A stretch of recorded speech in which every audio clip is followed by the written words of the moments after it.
Nuestra dependencia del petróleo les asegura a las compañías energéticas continuar recibiendo increíbles beneficios. Los he visto reunir un gran número de recursos para boicotear las alternativas energéticas, para controlar las reservas mundiales y mantener el precio del petróleo elevado. Tienen suficiente dinero y poder para eliminar cualquier cosa que pueda amenazar su monopolio. Así que, ¿quién está detrás de todas estas compañías energéticas? El imperio del petróleo de los Rockefeller comenzó en 1870, cuando John D. Rockefeller fundó la compañía Standard Oil y se convirtió en el primer multimillonario de Estados Unidos. Desde entonces, Standard Oil se ha convertido en ExxonMobil y en otras compañías. Y los Rockefeller también controlan nuestra comida.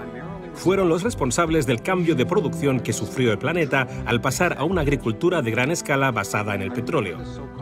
Recuerdo la llamada Revolución Verde de los años 60 y 70.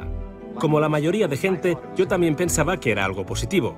Sin embargo, se basó en la plantación de enormes campos con un solo cultivo, usando grandes cantidades de fertilizantes, herbicidas y pesticidas basados en el petróleo. Por muy difícil que me resultase, he llegado a una conclusión inexorable y profundamente perturbadora.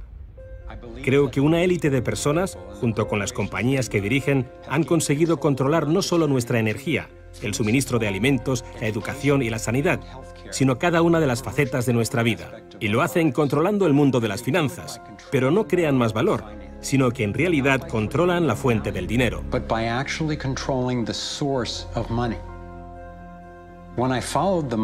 Cuando seguí el dinero, vi que me arrastraba a la cima de una pirámide.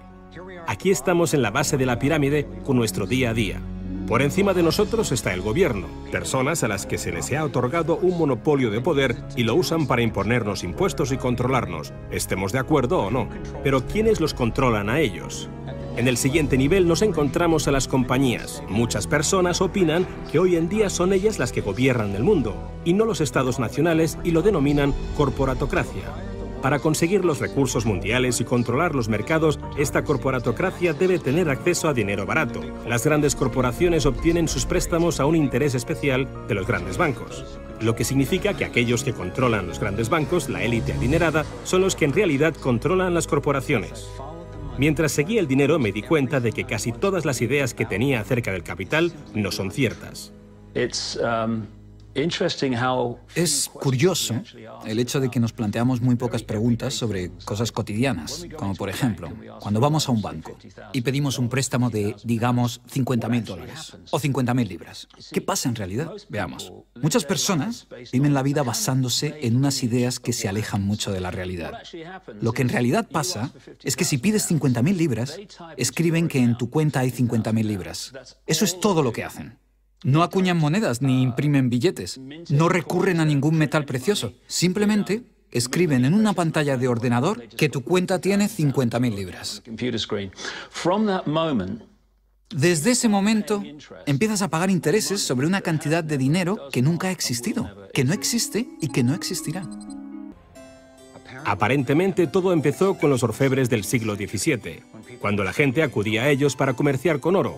El oro era muy pesado para llevarlo de un sitio a otro, así que la gente comenzó a guardarlo en cámaras y comerciaba con recibos. Aquellos recibos fueron los primeros billetes. Como solo unos pocos retiraban su oro en momentos determinados, los dueños de las cámaras, básicamente los nuevos banqueros, empezaron a crear recibos de oro que en realidad no tenían.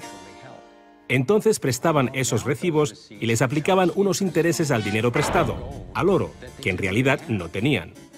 Así nació nuestro sistema de reserva fraccionaria. En este sistema, los banqueros consiguen hacer dinero de donde no hay nada, mientras que el resto de nosotros tenemos que trabajar para ganárnoslo. Esto ha provocado una forma moderna de servidumbre donde la masa de la sociedad trabaja para pagar su deuda con los bancos.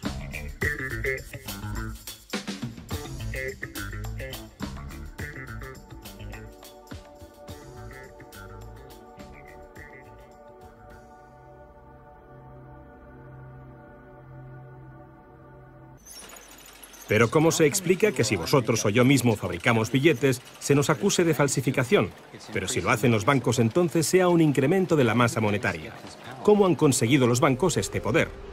Esto es Jekyll Island, donde en 1910 Representantes de los Rockefeller, los Rothschild, los Morgan y otros banqueros privados se reunieron en secreto para preparar la legislación que crearía la Reserva Federal. Ed Griffin se encargó literalmente de escribir un libro sobre lo que pasó en Jekyll Island.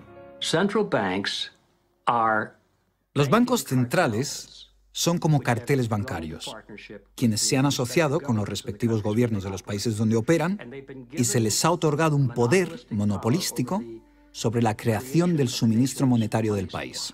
Eso fue lo que los políticos les ofrecieron como regalo, se podría decir, a cambio de la asociación. Y a cambio, ¿qué ofrecen los banqueros a los políticos? Les prometen crear dinero de la nada, ahora que tienen esa potestad para hacerlo cada vez que el gobierno lo necesite. Y desde 2008 hemos presenciado la mayor impresión de dinero falso de la historia. La prestidigitación financiera disfraza los costes, esconde a quien debemos culpar y nos deja como esclavos de la deuda trabajando para pagar las facturas. Me ha chocado el hecho de que en el mismo año en que se creó la Reserva Federal, en 1913, se creara también el Servicio de Impuestos Internos, y desde entonces se estableció el impuesto sobre la renta. Así que todos nosotros tenemos que pagar la deuda de los políticos con intereses a los banqueros. Solo 16 años después de que la Reserva Federal accediera al poder, los Estados Unidos sufrieron la Gran Depresión. En mi investigación he descubierto que antes de que se produjese el crack del 29, la élite de banqueros sacó su dinero del mercado. Después del crack, usaron ese dinero para comprar todas las acciones baratas y los bancos en quiebra más pequeños por poco dinero. Entre los banqueros que consolidaron su fortuna de esta manera, encontramos a los Rothschild, los Rockefeller y los Morgan. Un caso similar sucedió con el colapso financiero de 2008, en el que de nuevo se volvían a beneficiar los mismos banqueros. En los años previos al colapso, los mayores bancos, incluyendo Bank of America, Citigroup y Chase, todos ellos controlados por los Rothschild, los Rockefeller y los Morgan, se forraban y comerciaban con préstamos basura cuyo dinero sabían que no iban a poder recuperar. Es como colocar unas naranjas podridas en una caja y venderlas como si fuesen de la mejor calidad. Los que habían embalado ese producto sabían que tarde o temprano alguien abriría la caja y vería que no contenía nada de valor, ya que al fin y al cabo ellos habían empaquetado dichas cajas. Cuando las naranjas podridas, lo que conocemos como créditos basura, los derivados y las coberturas por incumplimiento crediticio se descubrieron finalmente, acabó por afectar a todo el mundo. La gente empezó a perder sus casas, trabajos, negocios y fondos de jubilación. Mientras tanto, los grandes bancos, que fueron los que en realidad crearon el problema, fueron los únicos a los que rescataron. ¿Y eso por qué? ¿Por qué iba la Reserva Federal a dar a los bancos billones de dólares aunque la mayoría de los estadounidenses estuviera en contra de que los rescatasen? ¿Y por qué no ayudaron a los más necesitados en vez de ayudar a los que perpetraron el colapso financiero? Mi investigación me llevó a la conclusión de que las mismas personas que crearon la Reserva Federal, los Rothschild, los Rockefeller y los Morgan, todavía la controlaban y utilizaban esta estructura para salvarse a nuestra costa. Muchos de los bancos creados siguen siendo el lobby más poderoso del Capitolio de los Estados Unidos, y ellos sinceramente son los dueños del lugar. Llegados a este punto, mi concepción del mundo dio un vuelco. Empecé a enfrentarme al hecho de que el fracaso y el sufrimiento de muchos es en realidad el éxito y realización de unos pocos, la élite de los banqueros que ha engañado al mundo y a los que se les ha permitido crear dinero. Todos ellos ya son dueños de vastas fortunas. Entonces, ¿cuál es su finalidad? ¿Cuáles son sus objetivos?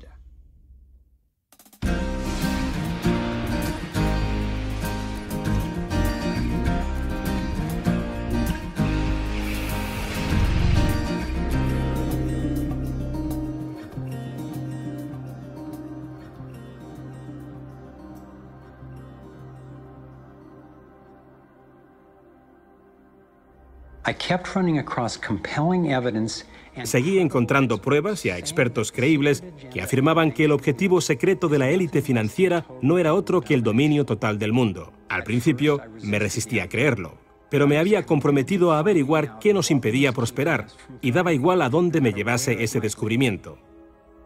Una noche me desperté a las 3 de la madrugada con una pregunta que me inquietaba. Si este pequeño grupo quería dominar el mundo entero, ¿qué necesitarían controlar para conseguirlo? Salté de la cama y empecé a hacer una lista. Lo primero y lo más importante es que tienen que controlar el dinero. Y eso ya lo hacen. Controlar el dinero les permite controlar el resto de las cosas. Necesitan controlar la energía y eso también lo hacen. También controlan la agricultura a gran escala y el comercio mundial. Están comprando todos los suministros de agua de todo el mundo. Se han metido a la sanidad en el bolsillo e intentan acabar con las alternativas naturales. Tienen que controlar la información a la que tenemos acceso y nuestra reacción ante tal información. En Estados Unidos, Internet, nuestra mayor herramienta de comunicación y la base de la organización, hoy en día no está controlada o censurada. Pero esto está sufriendo ataques desde muchos puntos. Gobiernos, corporaciones y las Naciones Unidas intentan conseguir el control.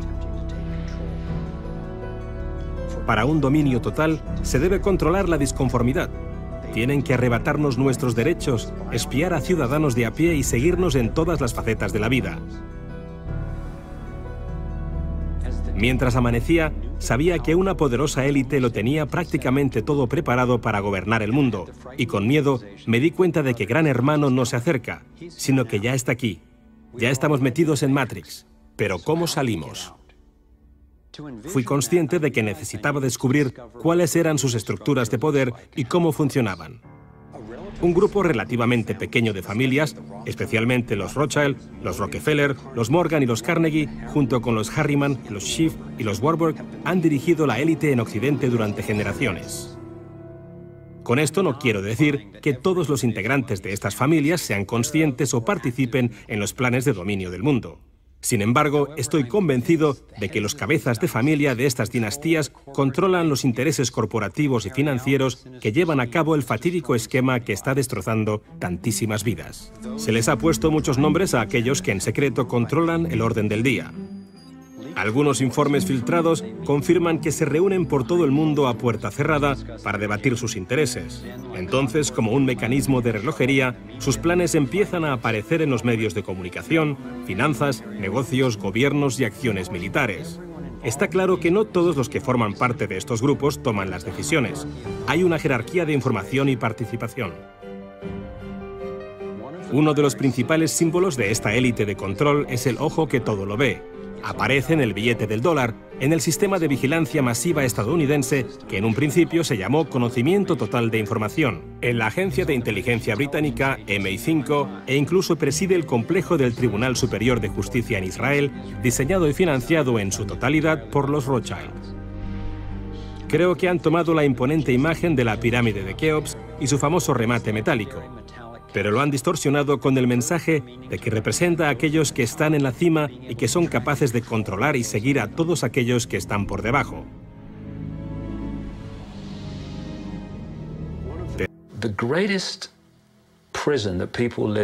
El miedo a qué piensan los demás es la mayor prisión en la que vive la gente.